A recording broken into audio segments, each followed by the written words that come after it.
Assalamualaikum warahmatullahi wabarakatuh.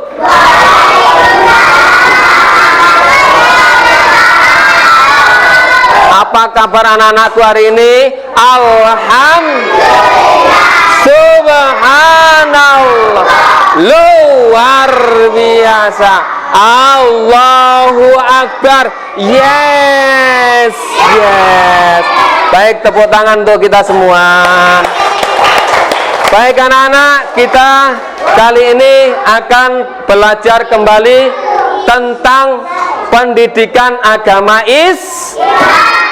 Anak-anak, minggu yang lalu kita sudah mempelajari tentang lafal surat Al-Asr. Ayat berapa anak-anak itu? Berapa ayat surat Al-Asr itu? Terdiri dari 3 ayat. Baik anak-anak, sebelum kita lanjutkan ya, Pak Guru mau menjelaskan. Quran surat Al-Asr itu terdiri dari 3 ayat ya, tergolong surat Makkiyah yang diturunkan di kota Mekkah. Di antaranya anak-anak, surat Al-Asr itu menjelaskan tentang waktu, menjelaskan tentang orang-orang yang rugi dan orang-orang yang beruntung. Tadi anak-anak sudah membaca sendiri bagaimana cara kita memanfaatkan waktu dengan baik. Kita sebagai seorang siswa, sebagai seorang pelajar, harus bisa memanfaatkan waktu dengan sebaik-baiknya. Orang banyak yang bilang waktu adalah uang. The time is money. Waktu adalah uang. Orang Arab bilang waktu adalah pedang. Ya, kita bagaimana? Ya, kita sebagai orang Indonesia, waktu adalah belajar. Tiada hari tanpa belajar. Kita memanfaatkan waktu dengan sebaik-baiknya dengan mengisi apa anak-anak? 1. Rajin belajar. Kedua, ketika sholat azan dikumandangkan, anak-anak segera melaksanakan sholat. Ketika waktunya ngaji ya kita ngaji, waktunya sholat ya juga sholat. Nah, kemudian anak-anak, sekarang kita baca surat Al-Asr sama-sama. Ayo. A'udzu billahi minasy syaithanir rajim. Bismillahirrahmanirrahim.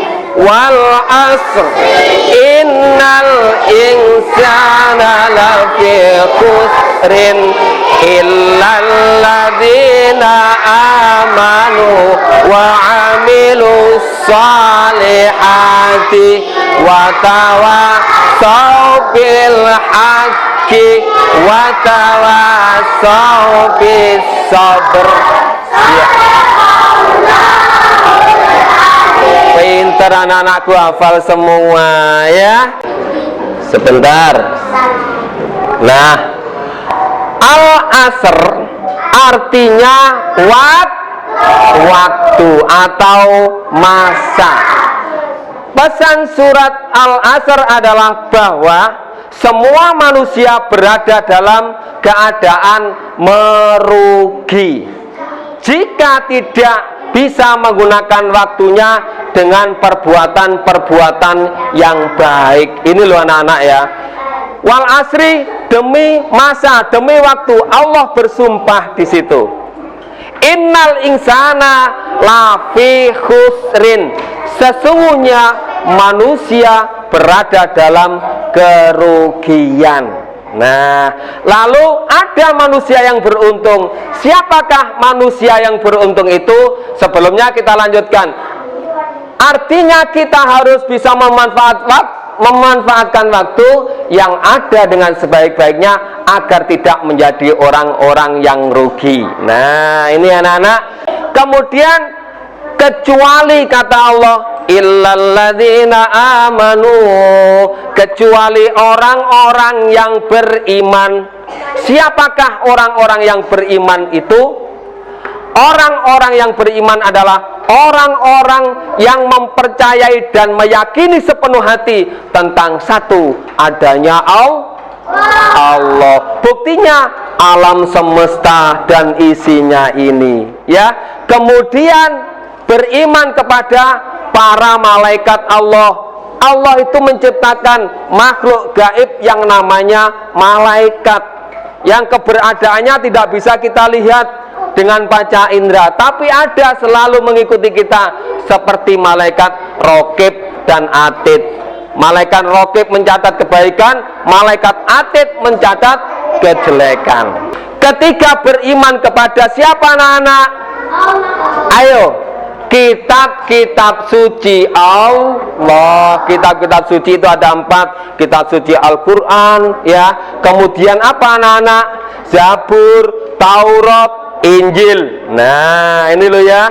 Ini yang kita imani. Dan lain sebagainya. Illalladzina amanu, kecuali orang-orang yang beriman tadi, yang sudah Pak Guru jelaskan tadi. Kemudian selanjutnya ayat itu wa'amilus solihati, dan berbuat kebaikan, beramal soleh. Contohnya apa? 1. Bertolong menolong kepada sesama temannya, itu perbuatan baik. Meminjami buku, kemudian meminjami pensil, meminjami uang. Kemudian apalagi anak-anak? Membantu temannya yang sedang sakit kita jenguk, itu perbuatan yang baik, ya. Kemudian ayat itu diteruskan apa?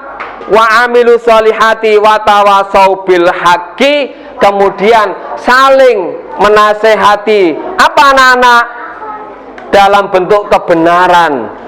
Wa tawasau bisobr, dan saling menasehati untuk menetapi kesabaran. Kebenaran adalah semua pelajaran, semua ajaran yang dibawa oleh Rasulullah itu adalah kebenaran. Nah, kemudian kita di dalam menjalankan semua perintah Allah, menjalankan kebenaran, kita tetap di dalam kesabaran. Kita berusaha, ya anak-anak, ya, beribadah, belajar, berusaha dengan tekun, ya, belajar Al-Quran dengan baik. Kemudian apa anak-anak? Berdoa, kita memohon kepada Allah, ya Allah, berikanlah aku ilmu dan berikanlah kepadaku kefahaman. Kemudian setelah berusaha berdoa, lalu kita bertawakal atau berserah diri kepada Allah Subhanahu wa Ta'ala. Kita sudah memperoleh pelajaran di dalam Quran surat Al-Asr. Perhatikan, ada 2 kelompok manusia, yaitu pertama manusia yang rugi. Siapa itu? Yaitu orang-orang yang tidak bisa memanfaatkan waktu dengan sebaik-baiknya. Ketika belajar berbicara sendiri, Pak gurunya menjelaskan, kemudian bicara sendiri. Waktunya ngaji males, waktunya sholat juga males. Ini orang-orang yang rugi. Kelompok yang kedua, tadi kelompok yang pertama orang-orang yang rugi. Kelompok yang kedua adalah orang-orang yang beruntung, orang-orang yang selamat, orang-orang yang bahagia di dunia dan di akhirat. Itu akan dijamin oleh Allah Subhanahu wa Ta'ala. Semoga kita anak-anak dijadikan oleh Allah sebagai anak-anak yang soleh dan solehah, ilmunya bermanfaat dan berkah. Kita menjadi orang yang bahagia di dunia dan akhirat. Allahumma amin ya rabbal alamin. Anak-anak, untuk pembelajaran kali ini kiranya sampai di sini. Kita ucapkan hamdalah bersama-sama. Alhamdulillahi rabbil alamin. Baik, sekian, terima kasih ya anak-anak. Kita akhiri dengan alhamdulillahirabbil alamin. Assalamualaikum warahmatullahi wabarakatuh.